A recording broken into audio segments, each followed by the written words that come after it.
यानी कि हम लोग सुएज कैनाल, जो कि अपने आप में एक ऑल्टरनेटिव रूट था, उसका भी एक और नया सब्स्टिट्यूट लेकर आए हैं, जिसके चलते भारत बेसिकली रशिया और यूरोप तक बड़ी आसानी से पहुंच सकता है। नमस्कार दोस्तों, स्वागत है आप सभी का सुपर आईएएस पर। एक बहुत ही बेहतरीन खबर सामने आ रही है रशिया के लिए, भारत के लिए, और मैं कहूंगा in general international north south transport corridor के लिए, जिसको कि हम लोग INSTC के नाम से भी जानते हैं।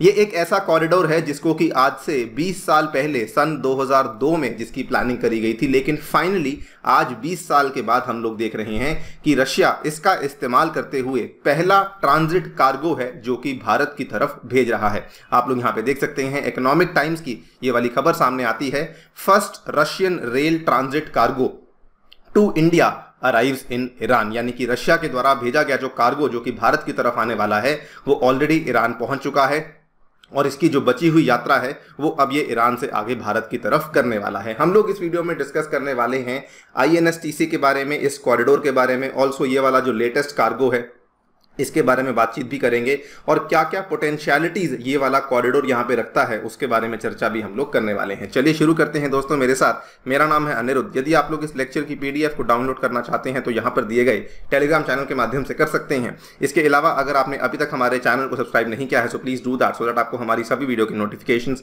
टाइम टू टाइम मिलते रहें। राइट, सबसे पहले आपको बता दें INSTC का जो रूट है वो असल में क्या है। सो नॉर्मली हम लोग जब देखते हैं जो स्टैंडर्ड रूट फॉलो होता है वो भारत से लेकर के यूरोप जाने वाला, वो ये सुएज कैनाल वाला रूट फॉलो होता है, जो कि सुएज कैनाल के बाद मेडिटरेनियन सी के थ्रू होके जाता है और यहां से फिर ये बाकी के यूरोप को पूरा एक्सेस कर पाता है। लेकिन INSTC का जो रूट था वो बेसिकली ये कहता है कि हमें इस रूट को फॉलो नहीं करना, बल्कि हम यहां से जाएंगे सीधा ईरान की तरफ, जहां पे ईरान का जो पोर्ट है बंदर अब्बास का, वहां तक पहुंचेंगे। ईरान को हम लोग पूरा क्रॉस करेंगे, उसके बाद हम लोग यहां पर कैस्पियन सी के रास्ते होते हुए जाएंगे और यहां से अस्त्रखान से एंट्री लेते हुए हम लोग रशिया में एंट्री ले लेंगे। रशिया में एंट्री लेने के बाद हम लोग यहां पहुंच जाएंगे almost western Russia Saint Petersburg के पास, और यहां पे हम लोग जा सकते हैं उसके बाद यूरोप में।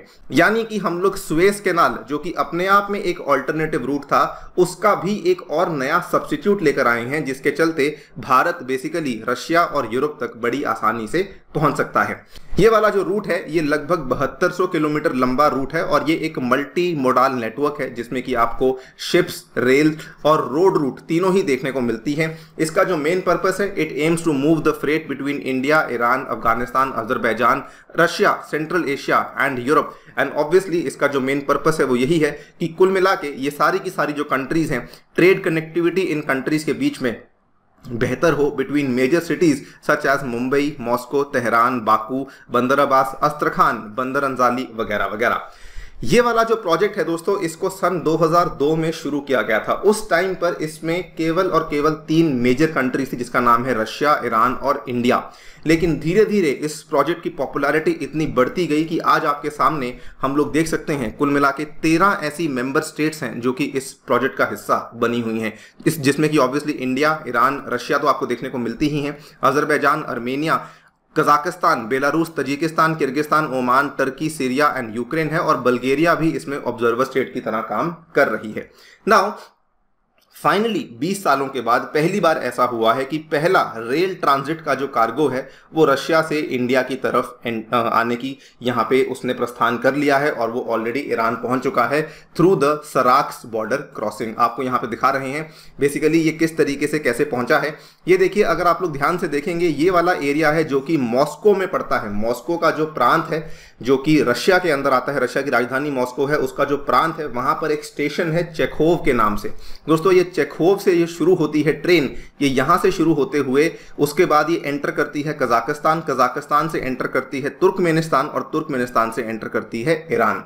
अब आप कहेंगे सर आपने कैस्पियन सी की बात करी थी, वो भी एक रूट है, वो वाला रूट भी है जो कि INSTC का फॉर्म है, जो अगेन ईरान में पहुंचता है। ये भी एक रूट है जो कि अगेन INSTC का ही रास्ता है, जो कि बेसिकली कजाकिस्तान और तुर्कमेनिस्तान से होते हुए रेल के माध्यम से ईरान के अंदर एंट्री करता है। जो ये वाला पहला रेल ट्रांजिट कार्गो है, इसमें 39 कंटेनर्स हमें देखने को मिले हैं। The Russian transit train left Chekhov station on July 6 traveling 3800 kilometers through Kazakhstan and Turkmenistan in order to enter Iran. और ये पहुंचते पहुंचते कहां तक जा पहुंचा? ये ईरान का जो पोर्ट है दोस्तों बंदर अब्बास तक जा पहुंचा है।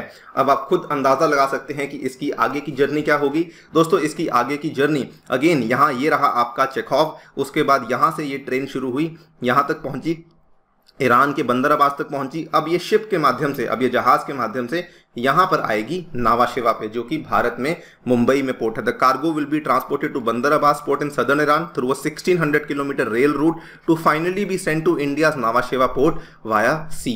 तो ये एक बहुत ही बेहतरीन सा रास्ता यहां पर बन गया है, जो कि अपने आप में एक मल्टी मोडाल रूट है, जिसमें कि रोड, रेल और शिप तीनों का इस्तेमाल किया गया है। आप चाहें तो इसको मैं आपको जूम इन करके दिखाता हूं।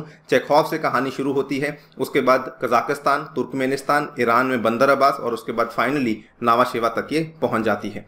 सो इस तरीके से फाइनली हमने पहली बार हमारे INSTC का इस्तेमाल कर ही लिया है।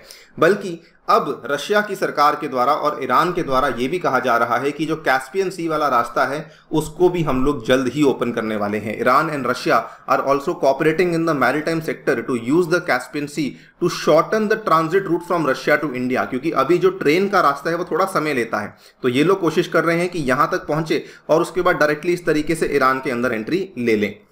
बल्कि इस चीज को लेकर जो Islamic Republic of Iran shipping lines के नाम से कंपनी है, उन्होंने ये तक बोल दिया है कि हमने 300 कंटेनर्स को असाइन कर दिया है to transport the goods between Russia and India. और ये वाले जो कंटेनर्स हैं, हमारी कोशिश है कि इन कंटेनर्स को हम लोग आगे आने वाले टाइम में कैस्पियन सी के रास्ते से ही भेज सकें। आपको इतना तक बता दूं कि ये वाला जो रूट है वो इतना ज़्यादा पॉपुलैरिटी गेन कर रहा है कि और भी कई सारे देश हैं जो कि फिलहाल इसका अंदर हिस्सा बनने की कोशिश कर रहे हैं।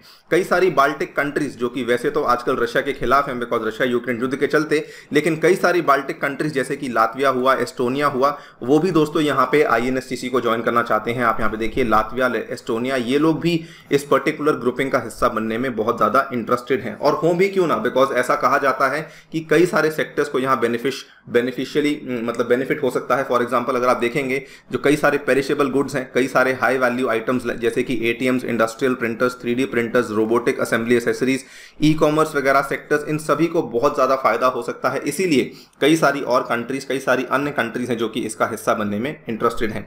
आपको ये डेवलपमेंट कैसी लगी डेफिनेटली बताइए कमेंट सेक्शन में। जाने से पहले बताना चाहूंगा दोस्तों, टेक्स्ट बुक आपके लिए लेकर आया है सुपर कोचिंग, जिसके माध्यम से आप लोग अपने घर बैठकर इंडिया के बेस्ट UPSC इंस्टीट्यूट्स की मदद से अपनी तैयारी को शुरू कर सकते हैं यूजिंग अ सिंगल सब्सक्रिप्शन, जिसमें कि आपको स्टडी नोट्स दिए जाएंगे, आपकी डाउट्स को रिजॉल्व किया जाएगा और आपकी टेस्टिंग भी करवाई जाएगी। इसमें आपको मेरे द्वारा भी ज्योग्राफी के लेक्चर्स अवेलेबल करवाए जाएंगे। यहाँ पे ज्वाइन करने के लिए आपको जो फीस पे करनी होगी that is only 30,000 rupees per annum, जिसमें कि आपको 20% डिस्काउंट मिलेगा अगर आप लोग मेरा कोड A2SIR इस्तेमाल करते हैं। Thank you so much for listening, stay tuned and stay safe.